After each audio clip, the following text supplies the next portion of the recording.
This is not for poor idiots like you! The mop water hit Terrence Boykin's chest before he even saw it coming.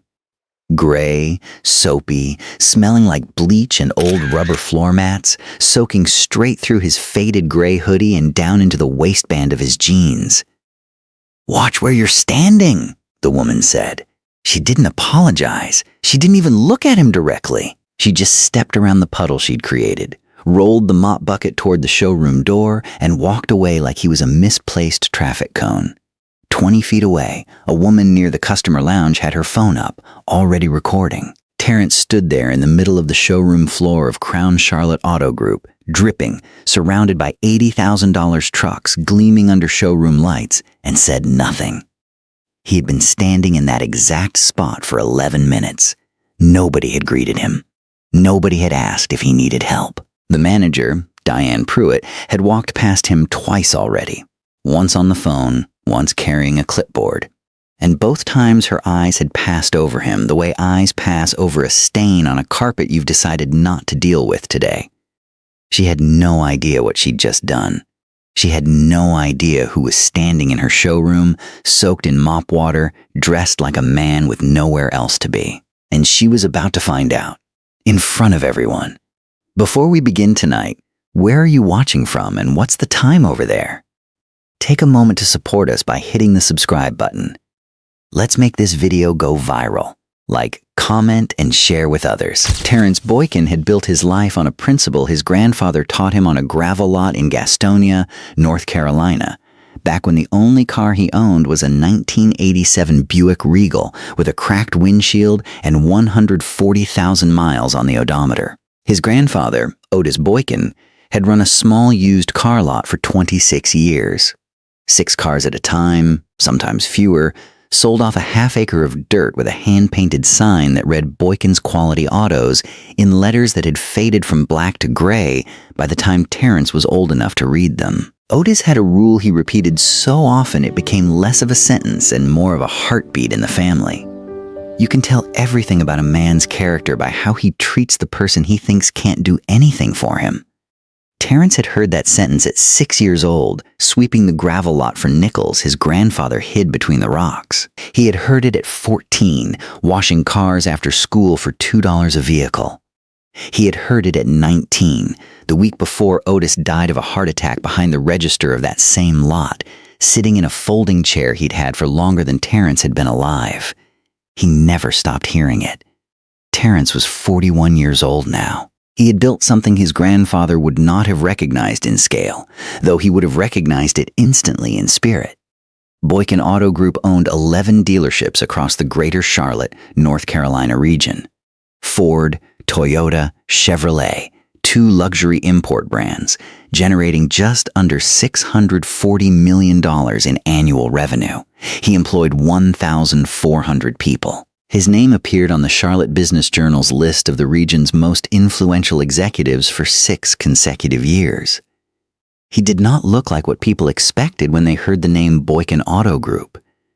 That had worked in his favor more times than he could count, and against him a handful of times he remembered with more clarity than the successes. He had started with 1 lot in 2009. The same gravel half-acre his grandfather had once run, which Terrence bought back from the man who'd purchased it after Otis passed. He had financed it with $40,000 in savings and a loan his wife, Renata, had co-signed against both their better judgment and their mounting fear. Renata was a pediatric nurse at Atrium Health. She had believed in the lot before the bank did. 16 years later, Terrence ran a company large enough that he no longer knew every employee's name. That fact bothered him more than anyone in his executive suite understood. He had built Boykin Auto Group specifically because he remembered what it felt like to be a customer nobody wanted to help. And he had promised himself, the year he opened that first lot, that no person who walked onto a Boykin property would ever be made to feel small. He had written that promise into the company's founding documents, not as a slogan, as policy. Every general manager signed an acknowledgement of it during onboarding. Every customer is treated as if they are the only sale that matters that day, regardless of how they are dressed, how they arrived, or what they appear able to afford. It was a good policy. He had begun to suspect, over the past 6 months, that one of his branches was not following it. The complaints had started arriving in February. Not many. 11 over 4 months, filed through the corporate customer service line for the Crown Charlotte Auto Group location on Independence Boulevard, the largest single branch in the company and the one generating the highest profit margin of all 11. The complaints followed an unsettling pattern. Customers describing being ignored on the showroom floor. Customers describing being followed by security when browsing alone. One complaint, filed by a 67-year-old retired postal worker named Mr. Eugene Faison, described being told by a saleswoman that the financing options he was asking about were probably out of his range before he had said a single word about his budget. Terrence's chief operating officer, a sharp, no-nonsense woman named Patricia Odom who had been with the company for 9 years, brought the pattern to him personally rather than letting it move through the normal review channel. 11 complaints in 4 months, all pointing at the same branch, Patricia said, sliding the folder across his desk.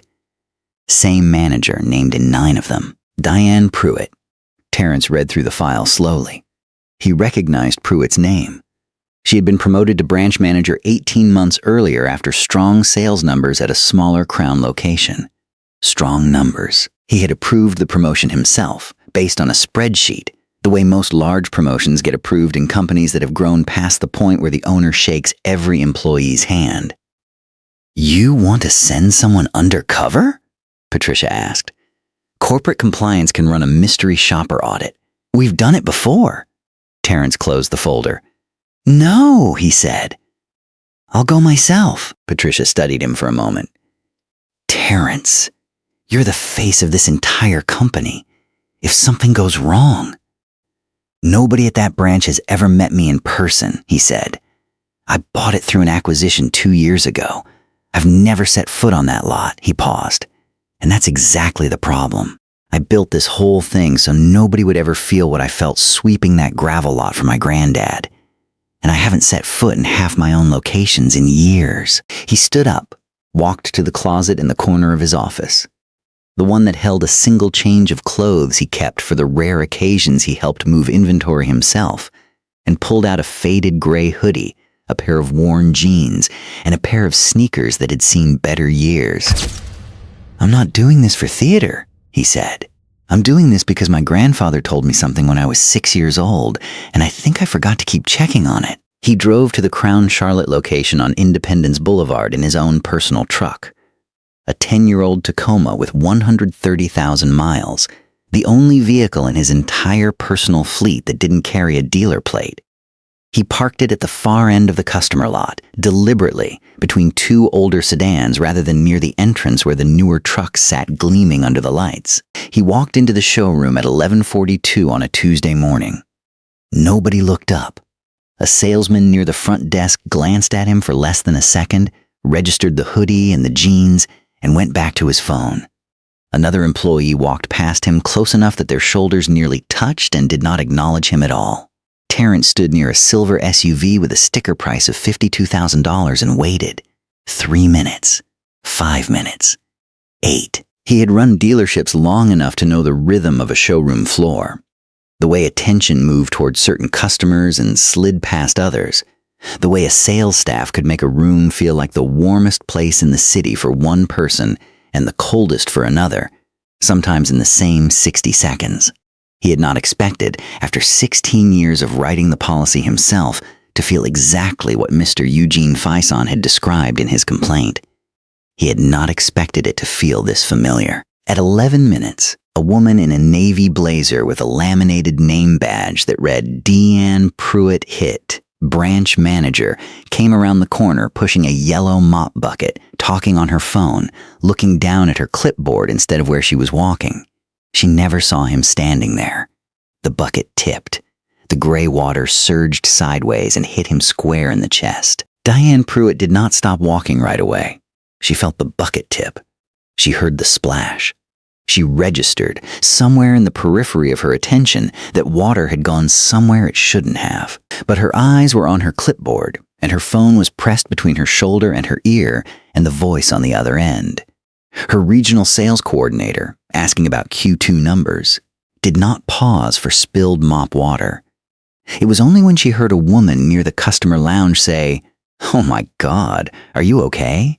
that Diane looked up. Terrence Boykin stood in the middle of her showroom floor, soaked from chest to knee in gray bleach water, a dark stain spreading across the front of his hoodie. He did not move. He did not flinch. He looked at her the way a man looks at something he is trying to understand rather than something he is angry at, which, if Diane had been paying closer attention, should have unsettled her more than it did. "Watch where you're standing," she said. She did not apologize. She rolled the bucket 6 inches to the left, out of her own way, and resumed her phone call mid-sentence as though nothing had happened at all. The woman near the lounge, mid-30s, dressed for a Tuesday errand run, a toddler's car seat visible in the stroller beside her, had her phone raised and recording before Diane had finished the sentence. Her name was Carmen Estrada. She had come in to ask about brake service on her Civic. She had not planned on witnessing anything else. "Ma'am," Carmen said to Terrence, lowering her phone slightly. "You want me to get you a towel or something?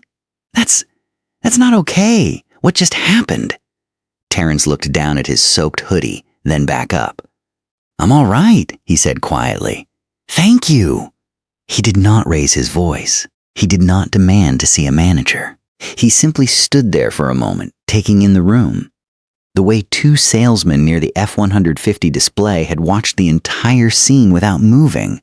The way the receptionist at the front desk had glanced over and then very deliberately gone back to her screen. The way nobody, in 11 minutes plus this, had asked him a single question about whether he needed help. Diane finished her call, slipped the phone into her blazer pocket, and finally turned her full attention toward him. Not with concern, but with the particular irritation of someone whose morning had just become slightly more complicated. "Look, I'm sorry about that," she said, in a tone that communicated the opposite of the words. "Accidents happen. You're not hurt or anything." It was not a question. "Were you looking for something specific today, or just?" She paused, her eyes moving over his hoodie, his jeans, his sneakers, the absence of a phone in his hand, the absence of car keys, the general absence of anything she had been trained, by instinct rather than instruction, to associate with a buyer. "Just browsing?" "Just browsing," Terrence said. "Right," Diane said. She did not say it unkindly exactly. She said it the way you'd confirm a fact you'd already decided was true before asking the question. "Well, feel free to look around. Someone will be available if you have questions." She did not specify who or when or how that person might locate him among the showroom's 11 employees, none of whom had approached him in the last 14 minutes. She turned and walked toward her office. Carmen Estrada watched her go, then looked back at Terrence. "I got the whole thing on video," she said quietly. "If you want it. For, like, a complaint or whatever." "I appreciate that," Terrence said. "Hang on to it." What Diane Pruitt did not know, what nobody in that building knew, was that the man standing in her showroom dripping mop water had personally approved her promotion 18 months earlier from a 1-page summary that described her as results-driven, strong, closer, excellent with high-value clientele. The phrase high-value clientele had not been defined anywhere in that summary. Diane had defined it herself, somewhere over the past 18 months, in a way that had nothing to do with a customer's actual ability to buy and everything to do with how they looked standing in her showroom. It was not malice exactly. Terrence understood that as he stood there, still dripping, watching her walk away. It was something more common and in some ways more troubling. A set of assumptions so deeply absorbed that she no longer experienced them as judgment. She experienced them as instinct, as efficiency, as knowing how to spend her time. She had been wrong about Mr. Eugene Faison, the retired postal worker who had walked out of her showroom in March and bought a brand new Tundra in cash 2 days later from a Boykin location 11 miles away. A sale Terrence's compliance team had specifically flagged because the customer had mentioned, unprompted, exactly why he'd taken his business elsewhere. She was about to be wrong about Terrence Boykin in a way that would cost considerably more than one truck sale. He walked the showroom floor for another 20 minutes, unassisted, while 3 different salespeople actively avoided eye contact with him and one younger employee. A 23-year-old detailer named Marcus Reyes, who was technically not even sales staff, finally approached him near the service department entrance.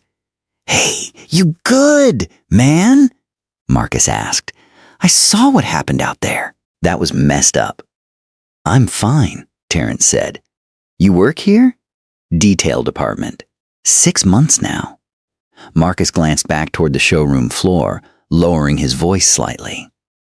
"For what it's worth, that's not like a one-time thing. Diane's got a whole vibe about who she pays attention to out there. Dudes who come in dressed nice, driving something newer, she's on them in 30 seconds. Anybody else?" He shrugged. "I mean, I've seen people walk out of here without anybody saying a word to them, more than once." "Has anyone reported that?" Terrence asked. Marcus laughed, short and without much humor in it. "Reported it to who? She's the manager. Corporate's 1,000 miles away as far as anybody here is concerned." He paused, studying Terrence for a second. "You looking for a car, or you just looking?" Terrence said again. Marcus nodded, the way you nod at an answer you've decided not to push on, and went back to the detail bay. At 12:15, Terrence sat down on a bench near the service department, his hoodie still damp, and waited. He was not waiting for an apology. He had stopped expecting one somewhere around minute 15. He was waiting to see what the rest of the afternoon would reveal. Because 11 complaints over 4 months was a pattern serious enough to investigate. But what he had just witnessed personally was something else. It was proof. The kind that did not require corporate compliance reports or customer service tickets or secondhand summaries filtered through 3 layers of management before they reached his desk. He pulled out his phone. The one piece of his actual life he had not been able to leave behind. A phone case Renata had bought him for his birthday that he had not thought to swap for something less recognizable. And texted Patricia Odom 4 words. Pattern confirmed. Worse than file. She texted back within seconds. "You okay?" "I'm fine," he typed. "She doesn't know who I am. Don't tell anyone at the branch. I want to see how this plays out." 3 dots appeared, disappeared, appeared again. "What do you need from me?" Patricia finally wrote. Terrence looked up from his phone. Across the showroom, Diane Pruitt had emerged from her office and was now greeting a man in a pressed polo shirt and clean white sneakers who had just walked in. Greeting him within 4 seconds of his arrival, walking him personally toward the new Camry display, laughing at something he'd said, fully and immediately present in a way she had not been for the man sitting on the service bench 18 feet away. Terrence watched the entire exchange. Then he typed his response. "Pull her personnel file. And get me everything corporate compliance has on this branch going back 2 years. And Patricia," he added, "don't tell her I own this place. Not yet. I want her to tell me herself, in her own words, exactly what she thinks people like me are worth in her showroom. Then I'll decide what she's worth in mine." By 1:30, Terrence Boykin was still on the bench near the service department, and the showroom had reorganized itself around him the way a room reorganizes itself around something it has decided not to see. He had watched Diane Pruitt close on the man in the polo shirt, a $61,000 Camry XSE, fully loaded, financed through Crown's in-house lender at a rate Terrence happened to know was the dealership's highest margin product. He had watched her laugh twice during the negotiation, lean against the desk in a posture of easy familiarity, offer the man a bottle of water from the small refrigerator behind the reception desk that Terrence had not been offered in over 2 hours on the property. He had also watched something else, something that mattered more than the contrast. He had watched her walk past an elderly black woman near the SUV section. A woman in a modest cardigan, holding a purse with both hands the way people hold things they are slightly nervous about losing. 3 separate times without acknowledgement, while 2 other salespeople actively redirected their attention elsewhere whenever the woman looked toward them. Terrence finally stood up, walked over, and sat down in the chair beside her. "Afternoon," he said. "You waiting on somebody?" The woman looked at him, surprised that anyone had spoken to her at all. "I've been here since 12:45, she said. "I called ahead. They said someone would help me look at the RAV4S. She glanced toward the desk where Diane stood finishing paperwork with the Camry customer. "I think they forgot." "I don't think they forgot," Terrence said quietly. "I think you got skipped." She studied him for a moment, his damp hoodie, his worn sneakers, and something passed across her face that Terrence recognized immediately because he had felt the same thing on a gravel lot in Gastonia 35 years earlier. Recognition. The quiet, tired recognition of someone meeting another person who understood exactly what kind of afternoon this was turning into. "I'm Eleanor," she said. "Eleanor Briggs." "Terrence," he said. He did not give his last name. "You buying today?" Eleanor asked. "Not exactly," Terrence said. "But I'm about to be very interested in how this place treats the next person who walks in." At 2 o'clock, the moment Terrence had been waiting for arrived without warning, the way moments like that usually do. A man in a charcoal suit walked through the front doors of Crown Charlotte Auto Group. Tall, mid-50s, silver at the temples, carrying himself with the unmistakable bearing of someone who had spent decades in rooms where his presence rearranged the furniture before he sat down. Diane Pruitt spotted him from across the showroom floor before he'd taken 5 steps inside, and Terrence watched her entire posture change in real time. Spine straightening, blazer smoothed with one quick hand, a smile arranging itself onto her face with the speed of someone who had done this exact recalibration 1,000 times before. "Mr. Whitlock," she said, crossing the floor with her hand already extended. "Welcome back. We weren't expecting you until next week." Calvin Whitlock owned a chain of dry cleaning businesses across Mecklenburg County and had, as Terrence would learn within the hour, purchased 4 vehicles from Diane personally over the past 3 years. 2 for himself, 2 for his adult children. He shook Diane's hand and glanced around the showroom with the casual entitlement of a man checking that a familiar room had been kept the way he liked it. "Diane," he said warmly, "tell me you've still got that Denali Ultimate on the lot. My son's been asking." "I held it for you," Diane said, already walking him toward her office. "Let me get you a coffee. Real cream, not that powder stuff, right?" As they crossed the floor, Calvin Whitlock's eyes passed briefly over Terrence and Eleanor sitting near the service desk. He did not register either of them. Why would he? Diane Pruitt had spent 3 years training her own attention, and by extension, her staff's attention, on exactly what a customer like Calvin Whitlock represented and exactly what people like Terrence and Eleanor did not. Terrence watched the office door close behind them. He pulled out his phone and texted Patricia Odom. She just walked a $90 K customer into her office with coffee service. "Hasn't said 10 words to me or the woman beside me in 2 hours. Pull the security footage from today. All cameras, full showroom." Patricia replied within a minute. "Already pulled the personnel file. You're not going to like it. Tell me." 2 prior written warnings, both for customer complaints regarding discriminatory service patterns.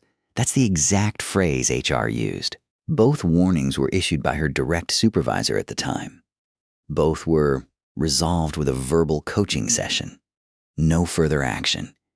She was promoted to branch manager 4 months after the second warning. Terrence read the message twice. He felt something tighten in his chest that had nothing to do with the cold, damp hoodie still clinging to his skin. Resolved how? Who approved the promotion?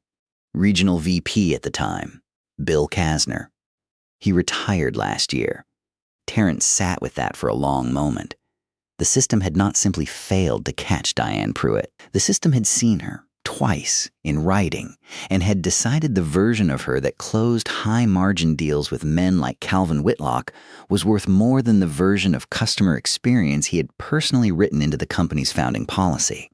He had built 11 dealerships. He had not built a way to make sure the 11th one still remembered why the first one existed. At 2:40, Diane emerged from her office with Calvin Whitlock, walked him to the Denali, spent 25 minutes on a test drive Terrence watched through the showroom windows, and returned to close the sale at her desk with the kind of warmth and attentiveness that made the previous 3 hours feel like a different planet entirely. Eleanor Briggs had given up waiting at 2:15 and left without buying anything after Terrence quietly walked over, apologized on behalf of a dealership he hadn't yet revealed he owned, and handed her a business card with Patricia Odom's direct line written on the back. "Call this number tomorrow," he told her. "Ask for Patricia. Tell her Terrence sent you. You'll get the best deal in the building and an apology that means something." Eleanor had looked at the card, then at him, and said only, "You're not just some guy off the street, are you?" "No, ma'am," Terrence said. "I'm not." She had not pushed further. She had simply nodded, the way people nod when a suspicion they'd been quietly forming gets confirmed without needing to be explained, and walked out to her car. By 3 o'clock, Diane Pruitt's afternoon had unfolded exactly as it always did.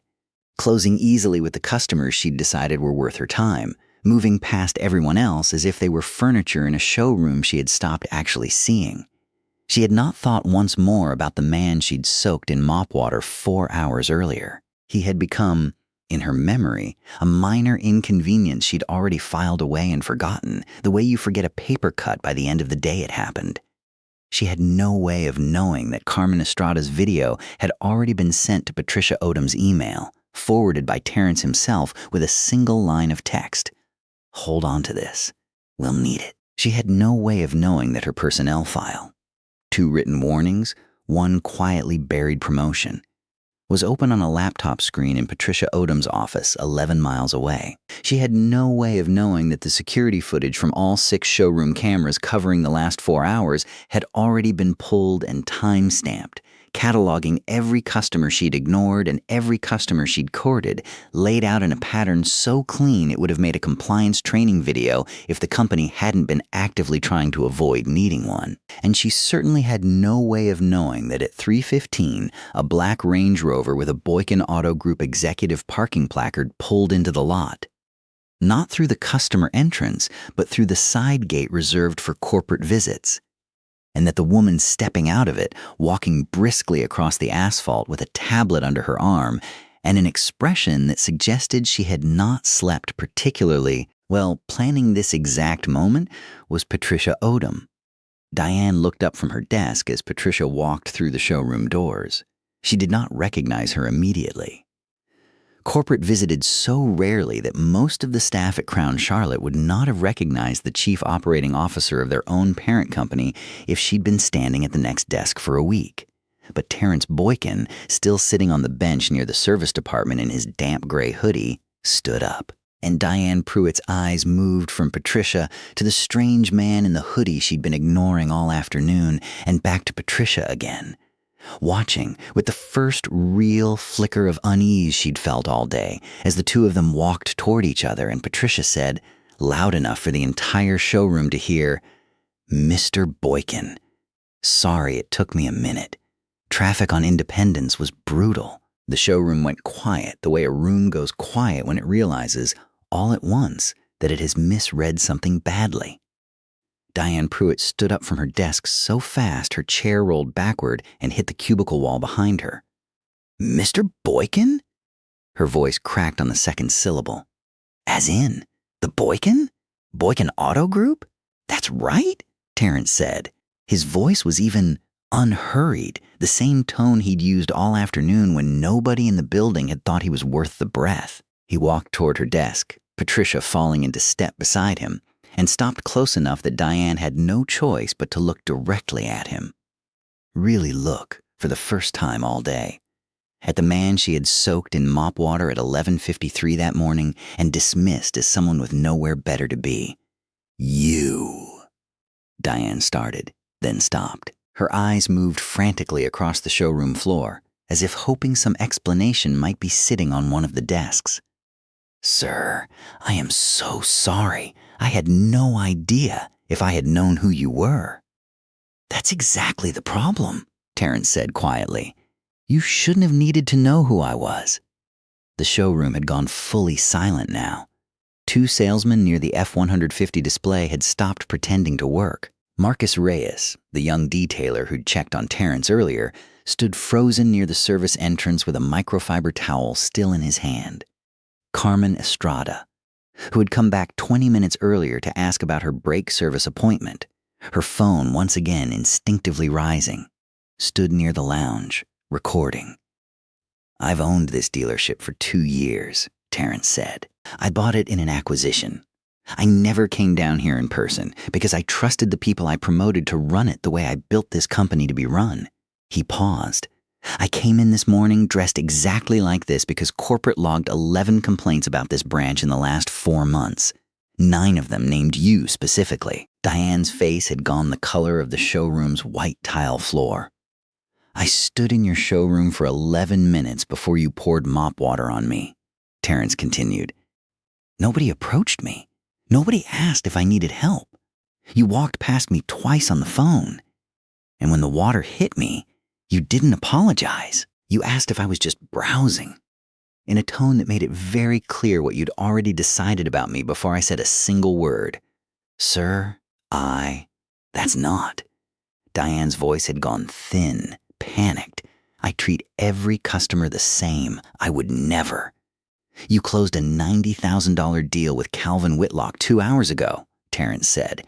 "Coffee with real cream, 25-minute test drive, a handshake before he'd even said hello." He gestured toward Eleanor's empty chair near the service desk. "There was a woman sitting right there for over an hour and a half. She called ahead.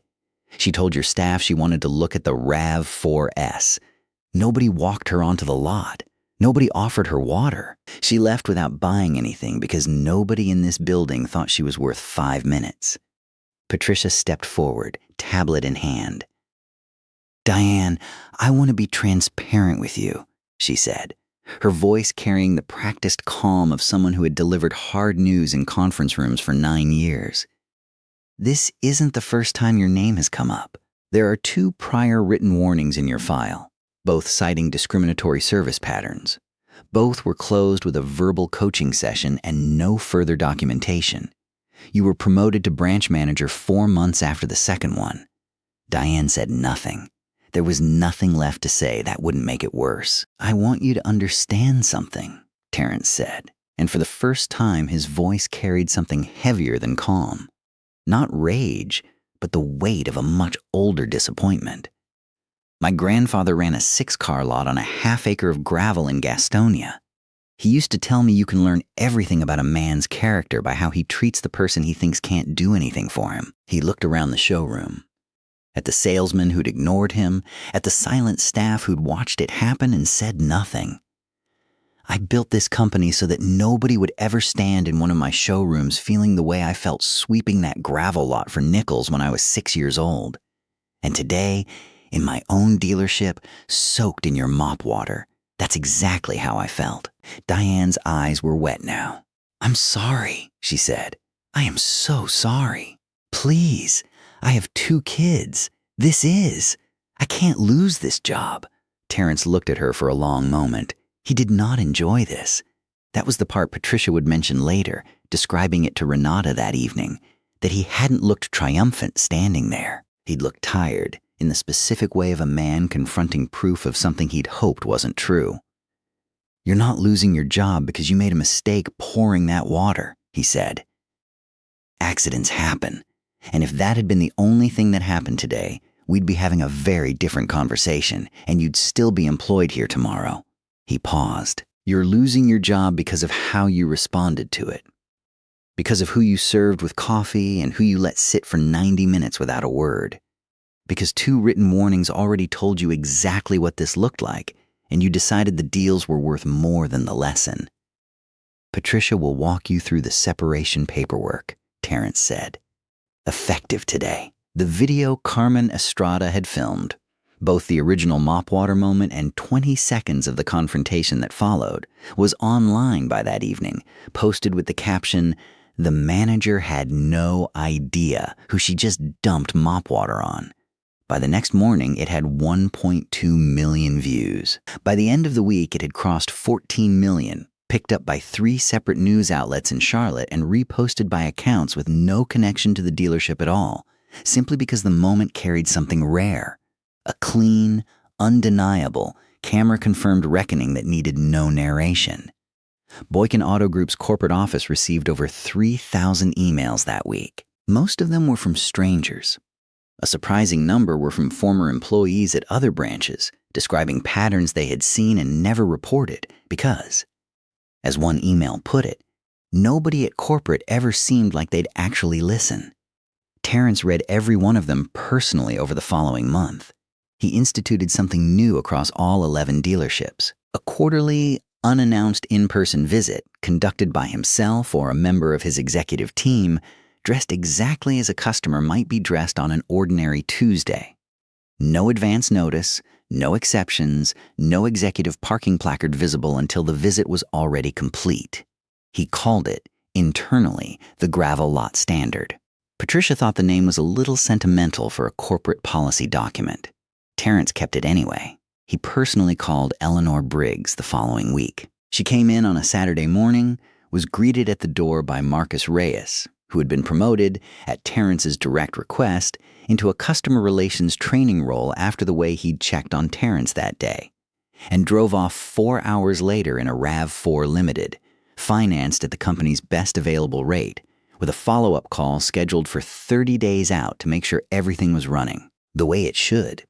He called Mr. Eugene Faison, too, the retired postal worker whose complaint had started the whole investigation back in February. Eugene listened to Terrence's apology over the phone, was quiet for a moment, and then said, "Son, I already bought my truck, but I appreciate you calling anyway. That tells me something the truck didn't." Marcus Reyes stayed at Crown Charlotte. 6 months later, he was promoted again. This time to assistant branch manager, the youngest in company history, reporting to a new general manager Terrence had personally vetted, a woman named Yolanda Briscoe who had spent 14 years at a competitor dealership specifically known within the industry for the opposite of what had happened that Tuesday in March. On Marcus's first day in the new role, he found a single item waiting on his desk, a small framed photograph, black and white, slightly faded at the edges, of a gravel lot in Gastonia, North Carolina, 6 cars parked at angles that suggested nobody had bothered measuring the spaces, a hand-painted sign reading Boykin's Quality Autos leaning slightly to one side. A sticky note was attached to the bottom corner of the frame, written in Terrence's own handwriting. "Every person who walks onto this lot is the only sale that matters that day." That's not a slogan. That's the whole business. T.B. Marcus kept it on his desk for the rest of his career there. Diane Pruitt did not work in car sales again. Not in Mecklenburg County, at least, where the video had made the rounds through every dealership group's internal group chats within 48 hours.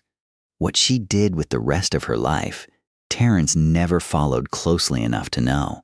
He had not built his company to punish people forever. He had built it to remember something his grandfather taught him on a half-acre of gravel. And on a Tuesday afternoon in March, soaked in mop water in his own showroom, he had finally made sure the whole company remembered it too. The mop bucket itself, yellow and unremarkable, still sits in the supply closet at Crown Charlotte Auto Group. Nobody renamed it. Nobody made a plaque. But every new hire at that branch hears the story during their first week of training.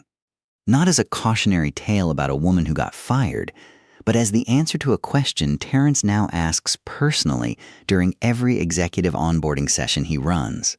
"What would you do," he asks, "if the person standing in front of you couldn't do a single thing for your career, and you knew, for certain, that nobody was watching?" Most people answer the question the way they think he wants to hear it. He always tells them the same thing in return. Somebody's always watching. Sometimes it's a stranger with a phone. Sometimes it's the man you poured mop water on. Either way, act like it's both. Terrence Boykin owned 11 dealerships and a company worth more than $500 million. And the moment that defined his entire business philosophy happened on a random Tuesday, standing in mop water in a hoodie nobody looked at twice. That's not a coincidence. That's the whole lesson. Have you ever been underestimated by someone who had absolutely no idea who they were talking to? Tell me about it in the comments. I want to hear the moment they found out. If this story hit you, share it with someone who needs reminding that character shows up loudest in the rooms where nobody's supposed to be watching. Subscribe. We tell stories like this every single week, and we're just getting started.